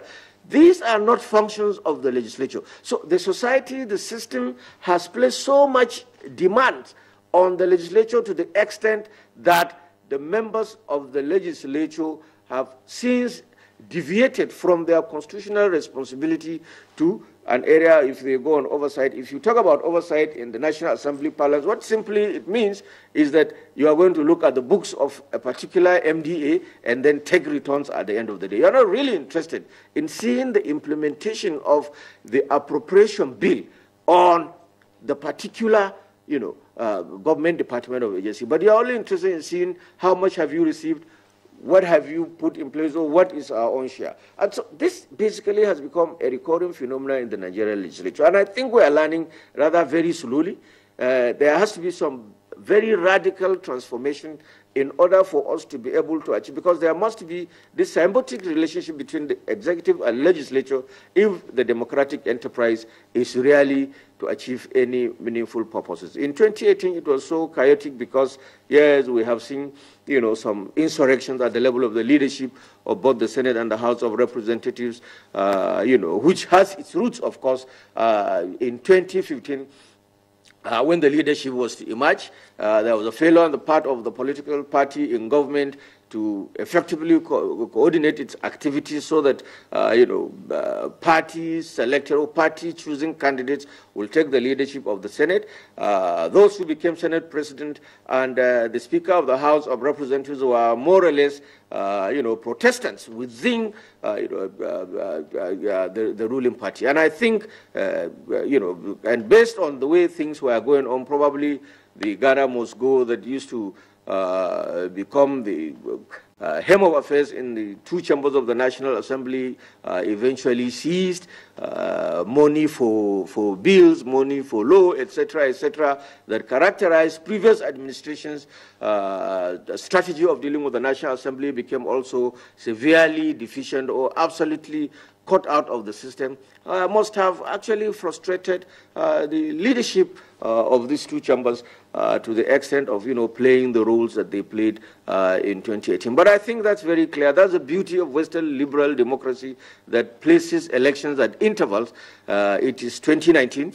In the next 2 months, we are going to have elections. If Nigerians are satisfied with the way and manner that the leadership and membership of the National Assembly did carry out its responsibilities, they shall be returned. And if we're not happy, we will pull them out. They will come back and stay with us in our respective communities. So I think it's very, very important to enforce a healthy working relationship between the executive and legislature, but that does not preclude the possibilities of certain fundamental disagreements on matters revolving around, sharing of responsibilities, and powers between the two levels of government. It's not been too bad. We haven't seen, the worst of it, and I hope we're not going to see worse than what we have seen today. But the issue is that this should be, the watershed. This will be the foundation that, of course, the Nigerian legislature, we Nigerians should expect a better legislature. I am personally disappointed with the rate of growth, the level of maturity, the sophistication, and then the role that the national, as a student of parliament, I've studied the Nigerian legislature from 1999 until, 2015. We have tried to see that it shifts ground, it moves from a particular level to a superior level, but it appears that with this National Assembly, we haven't achieved much, and we will give the verdict in February. Thank you very much, Professor Mato, there in our Kaduna Network Center. Yes, for good governance to thrive, there must be cohesion, there must be good synergy between all arms of the government. We have some tweets coming in, so let's quickly take them before we get back to our guest. Mike Anyako, one of our regulars, Happy New Year, great people of Nigeria. Let's enter this new year with great hopes and zeal. We must support governments of the day. Let us eschew all forms of negativity.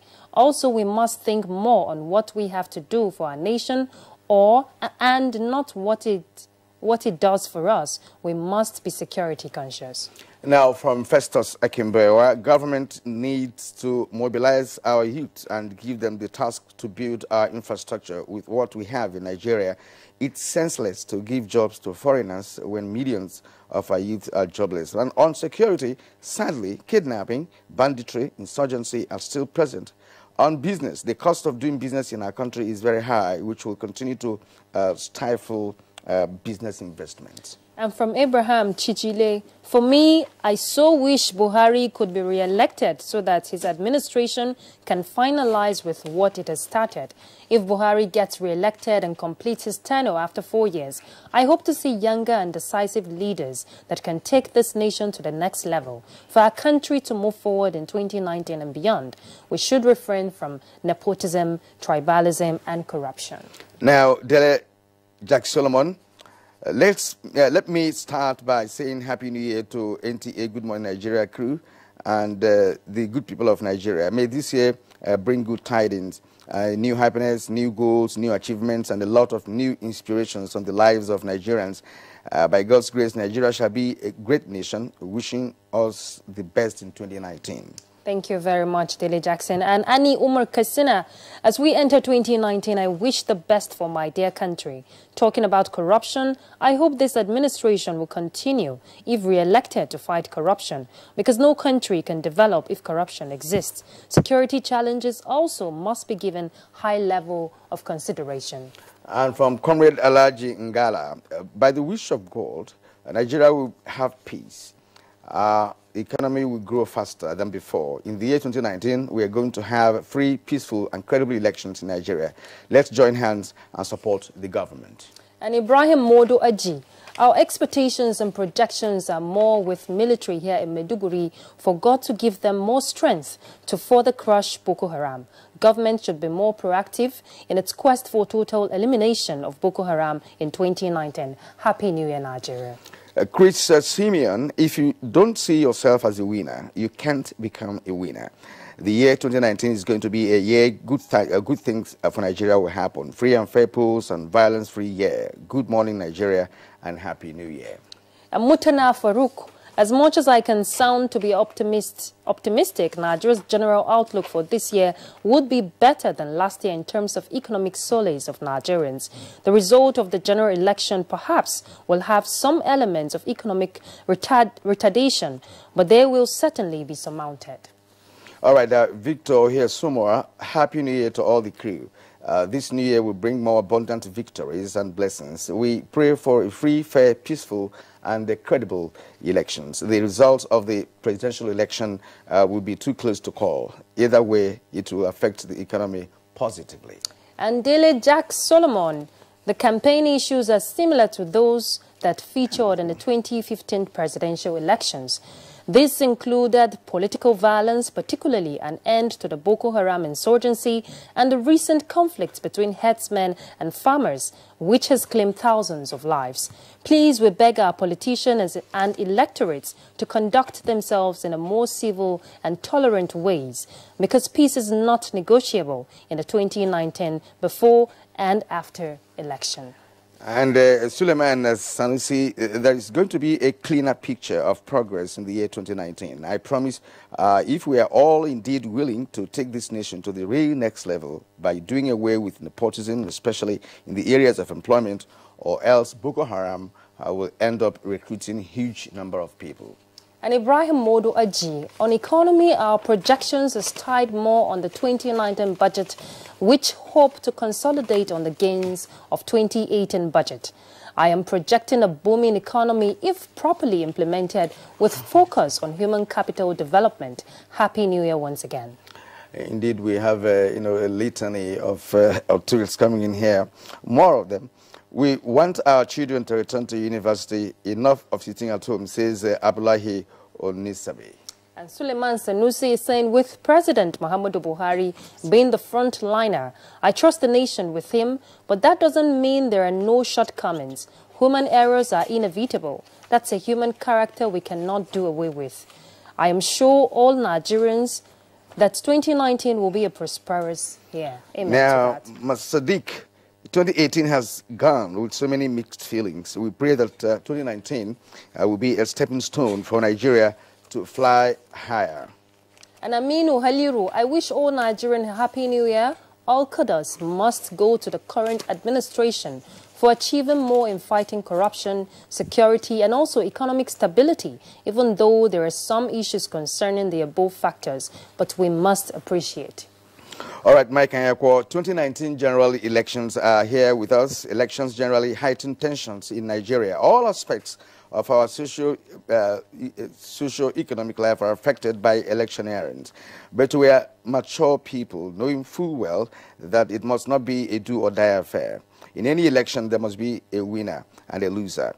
Political parties should conduct their activities within the law of the land. The electoral umpire must be fair to everyone. Nigeria has seen enough crises and can't afford to witness any anarchy on the altar of elections. Any crisis from elections will negatively affect the economy. And this one from Malam Mohammed Abdullah is going to you, Professor Damar, and it's on a positive note. I think President Muhammadu Buhari should appoint Professor Damar as economic advisor. Professor Damar. What do you say to that? What would you say to that? But as a final, on a final note, you know, if we're looking at diversification of the economy that we've always been talking about, what are the prospects for 2019? Which other areas? We've seen agriculture thrive. Which other areas? Final note. Well, before I talk on that, you see, the crisis between the executive and the legislature over budgeting and wrangling, honestly, is an unfortunate time wasting. We could have avoided that if the country has gone back to the culture of national development planning, so that budgetary cycle is just a formality. Consultative process have been undertaken at the lowest level to the highest level to include projects and programs on a 5-year basis, so that each year the president or the governor will just pick from the plan and submit to National Assembly or State Assembly for approval. We will have avoid this wrangling. The energy that the legislature should have dissipated over budget wrangling should have been used to x-ray every single component and sector of this economy and make laws to institutionalize processes and system in such a way that even if that individual who is running somewhere is not there, at least the system can go. Secondly, as a nation of 180 million people, we cannot expect to achieve sustainable development and prosperity, employment generation, reduction in crime, until we have a coherent system of producing domestically what we require. What is our industrial policy? How does it relate to the agricultural sector, value addition oriented in that agricultural sector, and all other sectors of the economy? Finally, we must have a very coherent, structured national reorientation. Nigerians must be able to produce and consume what is made in Nigeria. That is the beginning of our prosperity. Thank you, Professor Damar. It takes a nation to produce locally to be able to thrive in the global economic landscape. And now let's go to Professor Joy, just for a closing remark. Well, we understand that there's no time to do that. Actually, we wanted to have what will be regarded as your epilogue, you know, concerning this conversation. But for now, there's no time for that. So, Professor Joy Izilu, it's been wonderful having you on a New Year Day right from Enugu Network Center. Thank you very much indeed for responding to our invitation all the time. Thank you, and Happy New Year. And also, Professor Malto is also a regular on this program. He's always with us each time we ask him to join us on this kind of a conversation. We would like to thank you, Professor Malto, for being there for us from our Kaduna Network Center. Thank you indeed. And, of course, here in the studio, Professor Nasifi Abdullahi Dama, Associate Professor of Development Economics, University of Abuja, and one of our contributors says that he should be appointed Economic Advisor to the President. Thank you for coming on Good Morning Nigeria. Thank you very much, and happy, prosperous, and peaceful New Year for all Nigerians. Thank you indeed. And next now is sports as we round off this edition of the program.